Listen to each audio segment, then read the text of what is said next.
Vai ler Nelson Rodrigues, pelo amor de Deus. Vai ler Dostoiévski, pelo amor de Deus. Quer dizer...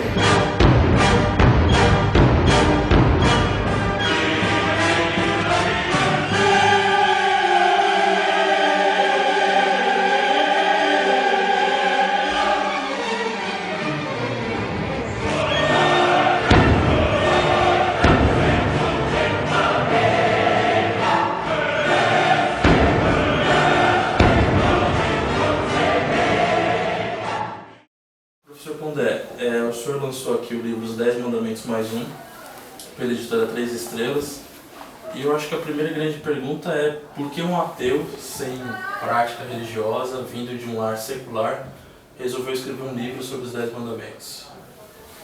Tem uma resposta curta e uma resposta longa.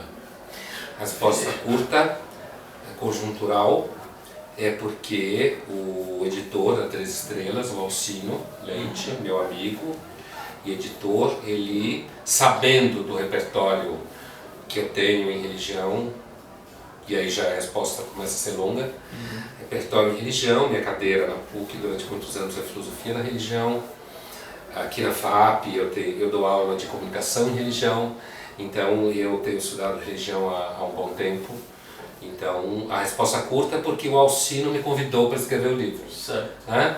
Ele falou, Pondé, você precisa escrever um livro sobre teologia, filosofia da religião, que seja de grande público, como você vem fazendo. Vamos escrever um sobre 10 mandamentos? Porque eu dei vários cursos sobre a série O Decálogo do Kislovski, que eu cito no livro. Então, tem aí uma questão conjuntural de um material imediato, né? O Decálogo, o fato do editor me fazer esse desafio, e ele falou assim, mas tem que fazer um 11º. Né? Essa era a brincadeira, você tem que propor um 11º. E o fato de eu estudar religião já há muito tempo. Judaísmo e cristianismo especificamente. Certo. O senhor diz aqui, no primeiro mandamento logo, o senhor destrói uma percepção dos evangélicos sobre a questão dos eleitos, né? Os eleitos são esses infelizes abençoados com o tormento de ter a mão de Deus sempre suspensa sobre suas cabeças. Isso é bastante diferente do que se fala nas igrejas evangélicas hoje, que a geração eleita, os eleitos são os caras que vão se dar bem na vida. Eu sei. Queria que o senhor falasse um pouco sobre isso. O que é o eleito, então, no fim das contas? É assim, eu sei bem, inclusive quando a URD, a Universal do Reino de Deus, inaugurou seu Templo de Salomão, eu escrevi um longo texto na Folha de São Paulo discutindo esse problema da eleição. Eu acho que a teologia da prosperidade em geral trabalha a ideia da eleição como uma coisa de se você está perto de Deus, você vai ficar rico. Ou vai dar tudo certo. Ou seja, ela meio que hipoteca a ideia da aliança numa chave de que se você estiver perto de Deus, tudo vai dar certo. No âmbito judaico, que é onde eu estou falando da eleição do Velho Testamento, da Bíblia hebraica, a eleição, ela significa uma proximidade de Deus em que Deus faz o que quer com o povo. Então, a eleição é uma espécie de tormento em que Deus faz, por isso que se fala no judaísmo que cada judeu, os judeus, é um povo de sacerdotes, né? No sentido de que Deus usa os judeus como Ele quer, por causa da eleição.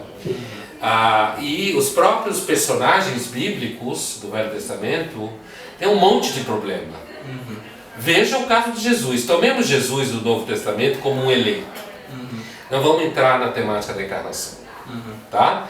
Tomemos Jesus como mais um personagem da tradição hebraica antiga. Tudo bem que ele ressuscitou no final.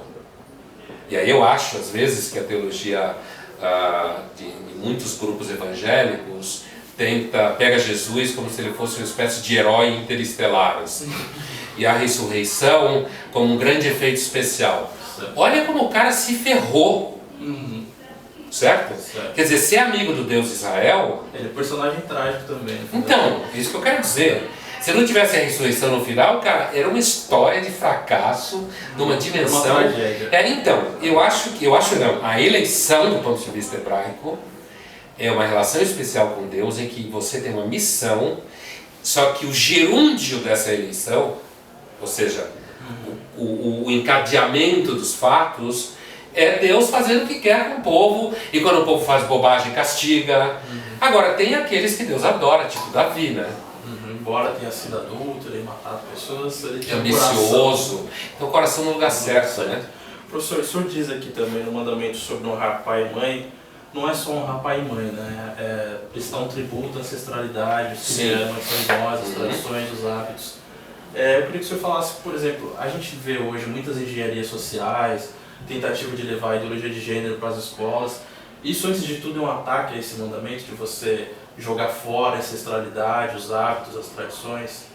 Eu acho assim, eu acho que esse mandamento, honrar teu pai e mãe, e a referência que eu faço à ancestralidade é no sentido de que a vida sem certos códigos e certos hábitos ancestrais, ela meio que se perde, certo? E ao lado disso, essa ancestralidade, ela nos orienta, ela diz quem você é. Sim. Existe também, quando você honra os ancestrais, que é uma coisa muito comum nas religiões, não só no mundo hebraico, né, como a gente sabe, inclusive em religiões antigas, o culto ao ancestral significa o reconhecimento de que o ancestral tinha uma sabedoria, visto que ele não destruiu o mundo, coisa que talvez a gente faça. E, portanto, na própria Bíblia hebraica, a literatura israelita sapiencial começa com Provérbios, que é um livro sobre ancestrais. Sim. Certo? De como viver segundo os ancestrais. Então, é claro que, portanto, honrar teu pai e tua mãe tem a ver com honrar o passado. Sim. A modernidade, ela tem muito problema com isso. Ela paga um preço alto por isso, porque a modernidade crê em si mesma como aquela que vai criar o melhor mundo que já existiu. A gente sabe de todos os problemas, todos os ganhos que isso tem, todos os problemas. Do ponto de vista histórico, um dos iniciadores da modernidade são os reformadores. Sim. Certo? O senhor até cita o iluminismo aqui, que é implacável, né? Então, aí, quando você fala da discussão de gênero e disso entrar nas escolas, eu acredito que, do ponto de vista democrático, da sociedade democrática, as pessoas têm plenamente o direito de viver a vida do jeito que elas querem, certo?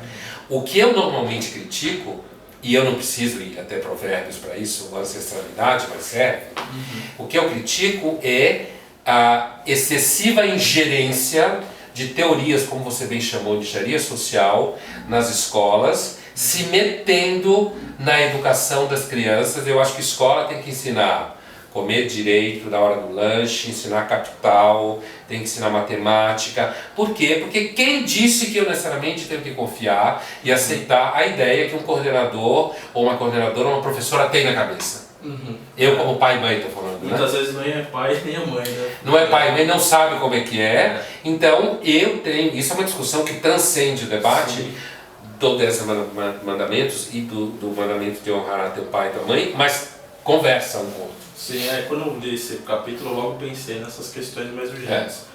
O senhor também está sempre falando, aqui no livro o senhor também fala, dessa relação muito interessante que as pessoas, a maioria não leva em conta, entre o ceticismo e a valorização da tradição e dos hábitos. O senhor cita Montaigne, por exemplo. Eu queria, pegando o gancho nisso, professor, é possível esse tipo de ceticismo, que é o ceticismo filosófico, ele de certa maneira, quando ele no seu estado puro de combate à razão, aos delírios da razão, ele acaba abrindo o caminho para a fé também, de certa maneira? Como o próprio caso do Montaigne aqui, Pierre Charon, entre outros. Sim. Então, isso na história das brigas do catolicismo com heresias é chamado de fideísmo. Fideísmo. Inclusive, a Igreja Católica gosta de acusar os protestantes de fideísmo, né? Então, eu acho que sim, né? Porque uma coisa que a prática, que o ceticismo leva você o ceticismo filosófico, não o ceticismo banal que tem hoje, ciência. De achar que o cético acredita na ciência e tal. O ceticismo filosófico, na realidade, a principal briga dele é com a razão. Porque brigar com seres invisíveis é muito fácil. Exatamente. Né? O cara falar que não tem fantasma. Isso é mais simples. Ceticismo bobo, né? O ceticismo corajoso é aquele que enfrenta o racionalismo, né? Os excessos da razão. Briga com o iluminismo e tal. Então, sem dúvida que o ceticismo, a prática do ceticismo leva você a perceber que, na realidade, muitas vezes é melhor levar em conta o hábito, o conceito do David Hume, o hábito, onde cabe aí, inclusive a tradição e tal, do que você ficar acreditando que um reformador, no sentido de engenheiro social, vai a partir de amanhã determinar como as pessoas devem viver. Isso é típico do que a gente vê hoje em dia, professor. Por exemplo, é um cara que eu particularmente achava muito rigoroso intelectualmente, como o Richard Dawkins.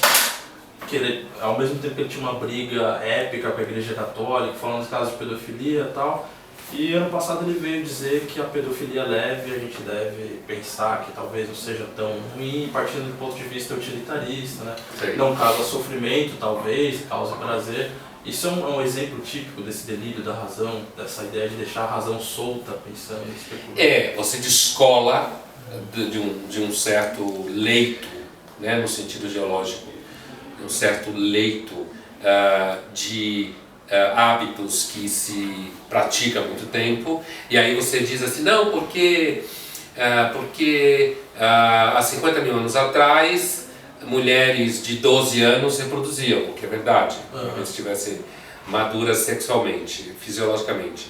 Mas isso não é não levar em conta que nós não estamos há 50 mil anos atrás, e que uma menina de 12 anos hoje não é uma menina de 12 mil anos atrás, certo? E, portanto, você não pode, por aí, tirar a conclusão que simplesmente, portanto, tudo bem, uma menina de 12 anos, certo? E que não existe a pedofilia.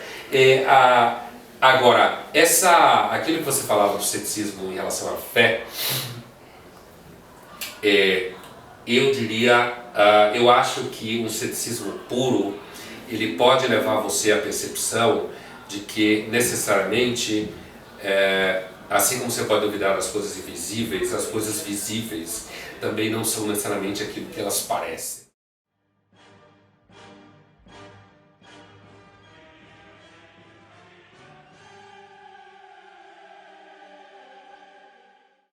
Quando eu escrevo isso, quando eu discuto isso, eu estou brigando com quem fala assim, não, porque a culpa cristã, achando que o cristianismo inventou a história de culpa.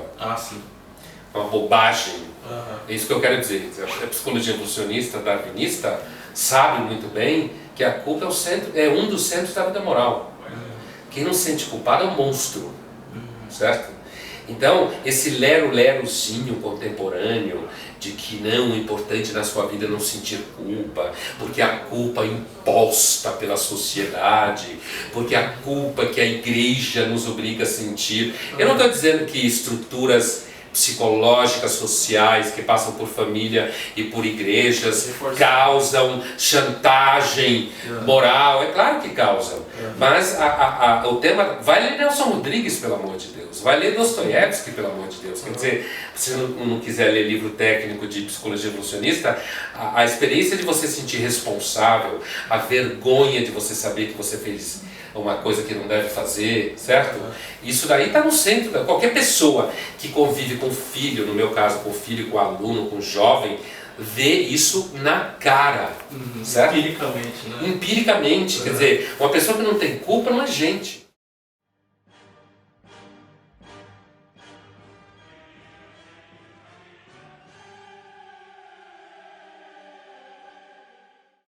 E essa questão da psicologia evolucionista, quer dizer, a gente vê, eu sou das ciências sociais e eu cometi a heresia de ler o Tabula Rasa enquanto eu estava no curso, né? E ele tem lá uma lista de universais da natureza humana, características universais, diferenças biológicas entre homens e mulheres, e as ciências humanas vêm negando sistematicamente diferenças biológicas, psicológicas entre homens e mulheres. As ciências humanas caminham para a obsolência, para a irrelevância. O senhor acredita que no futuro vai ser uma piada? As ciências humanas, sociais, assim. Isso. Principalmente sociologia. Eu acho que o problema das ciências humanas e ciências sociais, entre elas, é que elas se tornaram uma espécie assim de igreja cachê, no sentido de escondida, né? Elas pregam uma visão de mundo, uma concepção de mundo, que a mim me dá um bode gigantesco, porque se eu quisesse ouvir pregação, eu ia numa igreja, certo? E os professores viraram sacerdotes vagabundos de pregação, e eu às vezes, não só as ciências sociais, eu tenho a impressão, já escrevi isso algumas vezes, que daqui a uns 500 anos, nossa época vai merecer meio parágrafo no livro de história. Eles eram mimados, só queriam direitos e não gostavam de trabalhar. Alguma coisa meio assim, né? Porque é uma obsessão ao lado das ciências humanas sociais, querendo afirmar que tudo é uma construção social. Eu não tenho dúvida que existe dimensão social na construção de identidades e comportamento. É claro que tem. Não acho que ninguém sabe dizer exatamente como acontece. E aí está o problema, um dos problemas, porque aí vem uma professora ou um professor achar que tem que fazer X para fazer com que as crianças tenham uma ideia certa de gênero ou de bem e de mal. Banheiro, unissex. Começa a inventar histórias achando que assim se constrói laços sociais X ou Y. Outra coisa é o fato de existir dimensão social na construção das identidades, grosso modo, não significa dizer que não existam dimensões biológicas. Sim. Uma coisa não tem nada a ver com a outra. Na realidade, as duas convergem. Acho que nós somos animais naturalmente culturais. Então nós temos uma natureza, em parte de herança evolucionária, que as ciências sociais, humanas em geral, ficam com um preconceito idiota, tentando dizer ainda que quem pensa assim é racista, assim, que você dá um bode, e a mim eles dão tédio, né? Porque eles são inclusive maioria na universidade. Sim, né? E estruturalmente muito poderosos. Então, eu acho que eles serão irrelevantes. Todas as pesquisas e centros giram em torno desse blá blá blá. Eu acho que eles são irrelevantes. Eu já escrevi isso. Eu acho que daqui a 500 anos as pesquisas que vão contar são as da publicidade. O marketing vai ser muito mais importante. Certeiro, né? Porque os caras não podem ficar dizendo o que eles acham que tinha que ser. Eles têm que dizer o que é, porque senão os caras não compram. Certo? Exatamente. Eles não compram. Então eles são obrigados a lidar com a empiria. Enquanto que as ciências sociais, elas se perderam na construção de um mundo, do que eles acham que tem que ser o mundo. Então é um grande delírio articulado e que, no final das contas, a relevância acaba sendo uma relevância muito mais, falando tecnicamente, deontológica, no sentido do que deve ser, do que ontológica, no sentido do que é. Então eu acho que daí vem a irrelevância. E nesse clima, professor, de, vamos dizer assim, de doutrinação, né, etc., dogmática mesmo, pensar assim assado, eu estava lembrando aqui daquele livro do John Gray, o Cachorros de Palha, quando ele diz que hoje em dia os espaços que antes eram associados ao livre pensamento estão tão dogmáticos, tão voltados para a afirmação de verdades, etc., que fora desses ambientes, as igrejas, por exemplo, se tornaram espaços privilegiados para a dúvida, né? Que Sim, é mais fácil você achar um livre pensador dentro de uma igreja do que numa universidade. Eu acho que ele fala isso, assim, eu conheço um tanto a obra do John Gray, quer dizer, inclusive encontrei com ele aqui quando ele esteve aqui, eu entrevistei ele para a Folha, eu acho que ele está muito certo nisso, e aí, porque isso é uma afirmação bem audaciosa do Gray. O Gray abandonou a vida acadêmica e hoje virou intelectual público, porque percebeu que muitos de nós percebem que a academia corre um risco sério de se tornar irrelevante, certo? E quando você trabalha em meios como eu, por exemplo, que estou na mídia e estou na publicidade, e você vê a relevância das coisas, no sentido de assim, como é que a mulher brasileira entre 22 e 32 anos se vê? Eu tenho que saber, por quê? Porque senão ela não compra o shampoo que eu quero. Você pode entrar no mérito que o cara está querendo vender o raio do shampoo e que ele devia estar querendo vender anjos e um mundo lindo e maravilhoso, eu não estou entrando nesse mérito. Do ponto de vista epistemológico, e aí você depois vai e acompanha uma reunião assim, de colegiado da pós-graduação, você fica com o cabelo em pé da irrelevância que aquilo tem com relação ao mundo, ela é voltada para ela e para o sistema de sobrevivência. É uma metafísica, né? Eu acho que é uma metafísica podre, né? Então, assim, me parece que, portanto, essa coisa de você, do Gray falar que dentro das religiões você encontra pensadores mais originais, ele fala, né? Que você pode encontrar dentro do pensamento religioso mais audácia intelectual, né? Eu acho que sim. Isso não significa, mas para isso se tornar verdade, se tornar um fato real, É claro que não é que isso é um mar calmo de evidências, quer dizer, muitas religiões e muitas igrejas trabalham com sistemas de doutrinação que prendem o pensamento. Existe sempre aquele medo que o conhecimento leve você a uma crise de fé.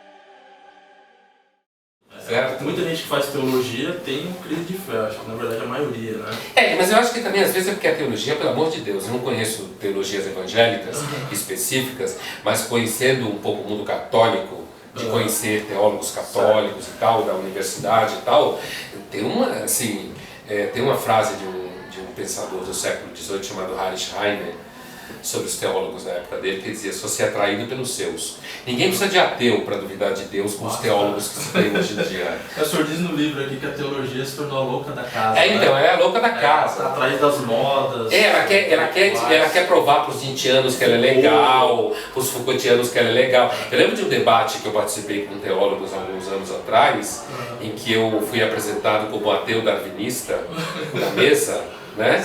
E um teólogo chamava Marx e o outro Foucault. Nossa. E aí quando eu comecei a falar que eu era o último, eu falei: então, eu acho que eu vou defender a Bíblia. Fiz uma piada mesmo. Acho que eu vou defender a Bíblia, já que os dois colegas teólogos estão falando de Marx e de Foucault, né? Sei lá, então assim, eu tenho a impressão que a teologia, ela nunca se recuperou da crítica do Nietzsche, do Freud, do Marx, sabe? Ela nunca se recuperou, era uma louca, uma envergonhada, porque ou ela tem medo assim: eu não quero virar fundamentalista, que eu acho importante. Com censura. O que eu acho importante, eu não quero virar fundamentalista. Eu não quero virar uma pessoa que não está percebendo a sociedade complexa que a gente vive. Então a saída é o quê? Eu vou provar que Foucault no fundo era cristão. Sou politicamente correto, Jesus era um militante do PSTU. É isso aí. E nesse sentido tem a teologia da libertação, no campo católico. A gente tem uma versão no campo protestante, que é a teologia da missão integral. E é uma coisa, chega a ser um método medíocre, né, professor? Assim, você tirar Deus da sua glória, digamos assim, trazer para cá para a briguinha entre esquerda, direita, PT, PSDB, essa coisa. O senhor percebe essa face de mediocridade também nessas teologias? Eu acho que a teologia da libertação, que eu conheço mais do convívio cotidiano, a teologia da libertação ela virou duas coisas: ou virou PT, ou ela virou uma coisa meio assim: vamos buscar o útero de Deus, que é uma coisa meio nova era, sabe?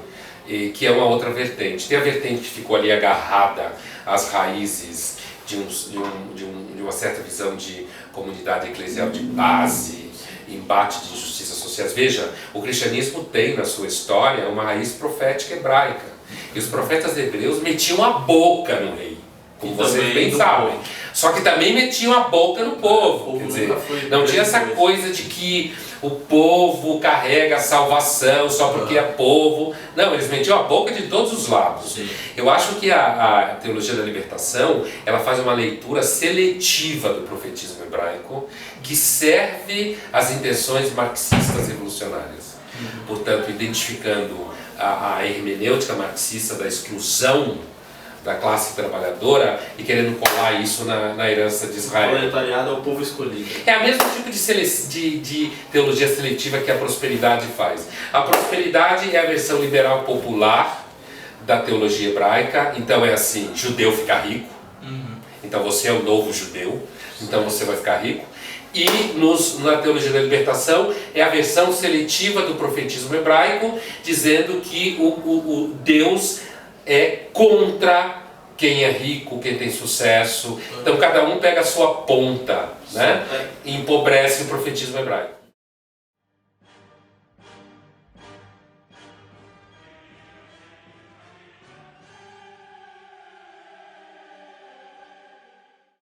Acho que o Nelson Rodrigues entende maravilhosamente bem isso. E era um cara que era de família batista, né, Nelson? Não era católico, como todo mundo pensa. Você transfere um mal para o outro, né? Você diz que sim, você terceiriza. Você terceiriza, né? Você terceiriza. Então, nesse sentido, eu acho que essas versões políticas, né?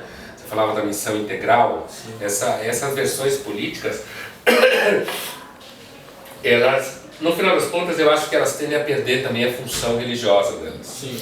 Elas perdem a função religiosa e aí eu acho que o problema é que a inteligência religiosa se perde no meio.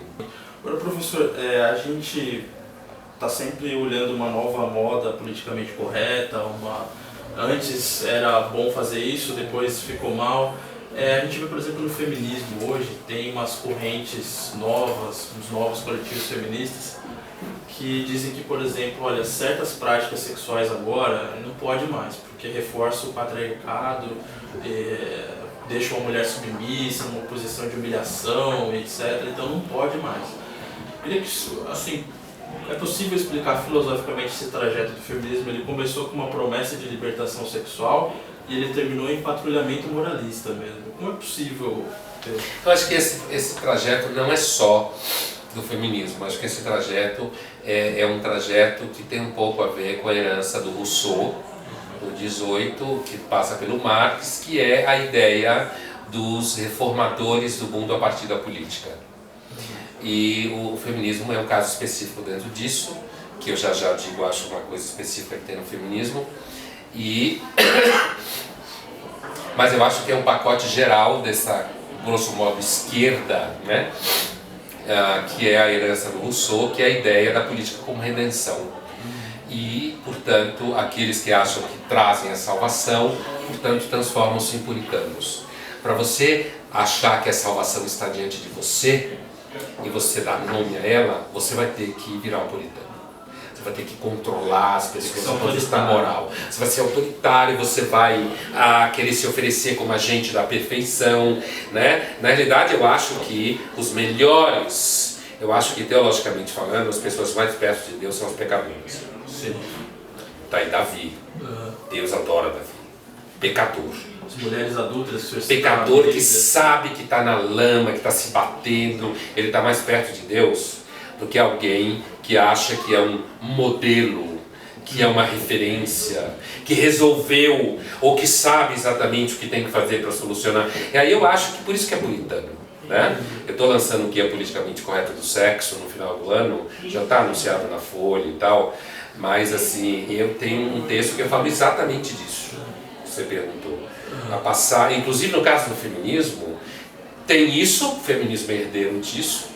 Veja, eu não tenho nenhuma dúvida que é importante que você tenha leis que não deixem caras bater em mulher, que você tenha mulher trabalhando. Eu acho que o problema da modernização é que ela tem elementos nela que são... É o mundo, né? A história da humanidade é essa, tem umas coisas boas, aí inventa os problemas terríveis, a gente vai resolvendo.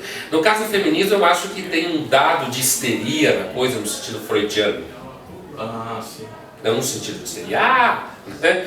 Tem um dado de histeria na coisa, que é a estrutura histérica, que é uma estrutura que está o tempo inteiro negando o seu próprio sofrimento. Inclusive o Freud sofre um perigo aí no futuro, acontecer com ele o que aconteceu com o Machado de Assis, o pessoal queria censurar, né? Mas eu não tenho nenhuma dúvida que vão querer censurar, né? Assim, de lado já censuram, dizendo que era machista, vitoriano, ultrapassado. Então, no caso do feminismo, além dessa coisa que eu acho que é parte e faz com que ele seja assim, tem um caso específico de que muitas líderes feministas não entenderam bem a relação entre homem e mulher, porque tiveram maus relacionamentos. Então, é por isso que eu acho que tem uma coisa, eu acho que feminista entende muito mal mulher. Não entende nada de mulher. Isso que eu ia perguntar para o senhor também, o senhor fala, na própria Bíblia tem essa questão das prostitutas, etc. A figura, o arquétipo da prostituta, da sua generosidade, do seu sofrimento, está mais próximo da natureza feminina do que a feminista. Eu acho que sem dúvida, essa ideia da percepção do lugar do sexo, do sofrimento relacionado a isso, a experiência do que é o homem, né, de como o homem fica na mão da mulher pelo desejo que ele tem pela mulher, certo? Eu acho que um dos problemas do feminismo é porque tem uma feminista que eu cito no livro, a Phyllis Schaeffer, que ela fala, uma americana, que diz que o problema de grande parte das feministas é que elas só conheceram homens ruins. É uma afirmação bombástica, né? E aí o resultado é que elas assumiram que elas associaram isso a problemas reais, como não deixar o homem bater em mulher, Sim. E aí elas fazem uma salada de uma coisa com a outra, e aí elas começam a entrar embaixo dos lençóis. Eles vão universalizar a experiência. Começam a querer decidir como é a vida embaixo do lençol. E é péssimo, né? E deixa todo mundo broxa. Tá, professor, para finalizar, eu tenho que dar. Queria só saber o seguinte, a gente sabe que o senhor também é um entusiasta do pessimismo, digamos assim. Sim. E tem... Entusiasta do pessimismo é ótimo. E tem o Schopenhauer, que é um cara que interessa bastante muita gente, inclusive a mim. O Schopenhauer é um cara que dizia que o mundo está numa desordem moral, não faz sentido, etc. Mas que justamente como uma forma de resistência a gente deve praticar a compaixão. O Schopenhauer rejeitou explicitamente o cristianismo. Eu queria saber se dessa questão específica ele não foi inconscientemente cristão, né? A gente fala. Nós estamos praticando a compaixão porque é uma resistência contra o mundo como ele é. Olha, eu acho que, sem dúvida nenhuma, justamente se eu for levar o pessimismo filosófico até o fim, porque você está falando disso, a presença de uma visão trágica, né, no meu pensamento, né, que eu assumo. Eu acho que se a gente levar até o fim isso, não há dúvida que como não tem saída, é necessário ter compaixão. Assim, porque eu acho que são virtudes heróicas: compaixão, generosidade, coragem. Né? Quer dizer, essas virtudes, como exemplo de virtudes positivas, né? Eu acho que são virtudes, inclusive, super veterotestamentárias, né? Exaltadas na Grécia e ou seja, e que hoje em dia elas acabam não aparecendo muito, que tem muito a ver com uma certa mentira, o marketing no seu lado mentiroso, não o marketing quanto tal, mas o uso dele na moral, né? O uso do marketing na moral. O marketing do bem, né? Isso aí, e aí acaba retirando, porque você só pode identificar a coragem quando existem todos os motivos para você ter medo. Só isso você pode falar de coragem. Também só pode ser generoso quando você tem motivo para não ser, né? Humilde quando você é poderoso. Então, eu acho que o distanciamento da sociedade heróica, por conta de que não somos mais uma sociedade guerreira, e a Bíblia foi escrita numa sociedade guerreira, né? O Velho Testamento, principalmente, antigo. Então, assim, mas o Novo Testamento ainda é uma sociedade guerreira. Então, eu acho que isso acabou fazendo com que a gente perdesse certos parâmetros, né? E eu tenho certeza, na realidade eu acho que a coragem é uma forma de generosidade. Eu acho que ser corajoso é você ser generoso com o mundo. Por isso que eu acho que, eu escrevi isso numa coluna recentemente na Folha, que a generosidade tem a ver com eros, com tesão. É muito raro. Muito raro. Maravilha, professor.